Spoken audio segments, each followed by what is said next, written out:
let's move on to talking about 50%, 80% of the people in this room's high school experience. Abstinence. Right off the bat, let's get this out of the way, guys. People gonna fuck, okay? All right, people are going to fuck each other. Now let me just also say, if you choose to be abstinent, great, that's so great, no judgment here, but let me repeat so you know.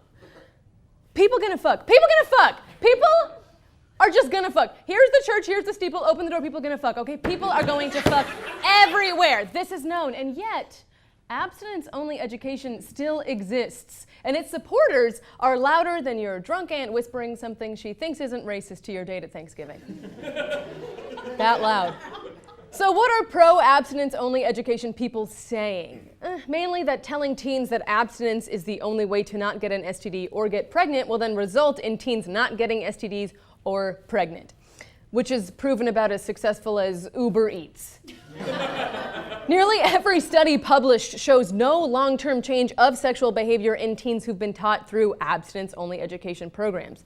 Like stealing a mermaid's voice to get a prince to fall in love with you. It simply does not work. What's something else that pro-abstinence-only education folks are saying? Well, one thing they're saying is abstinence-only programs are responsible for the recent dramatic decline in teen pregnancy. But that is simply not true. That's because of contraception, like condoms, the pill, or remembering that Ted Cruz is.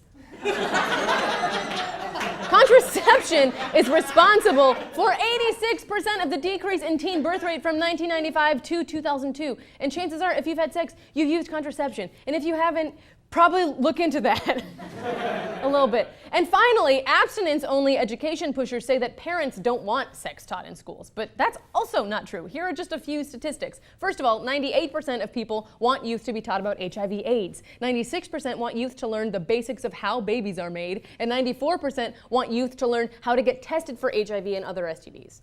Think about it. Parents today lived through the 80s, for God's sake. They saw the AIDS crisis firsthand. Everyone's sexual awakening came early, either from Han Solo or Farrah Fawcett. They all had sex earlier in the back of their Trans Ams, listening to White Snake and carefully removing their leg warmers and clip-on earrings before doing the old trickle down.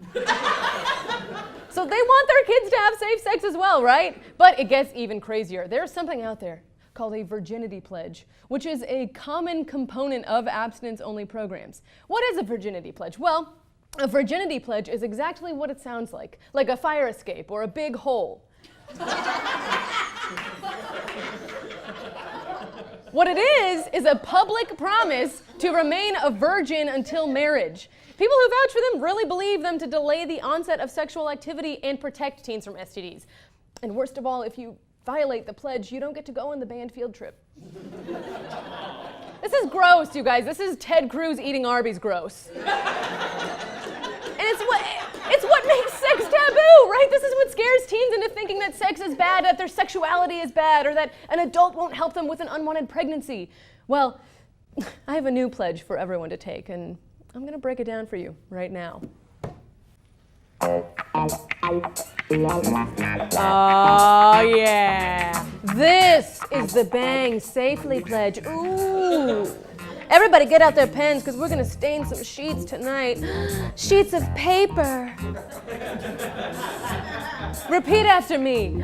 Believing that love comes in all shapes and sizes, I make a commitment to myself, my family, and my future mate that we're going to get consensually freaky, if that's something we're into, and discuss contraception options and have safe sex, and not judge people on the decisions they make about their own bodies. Ooh.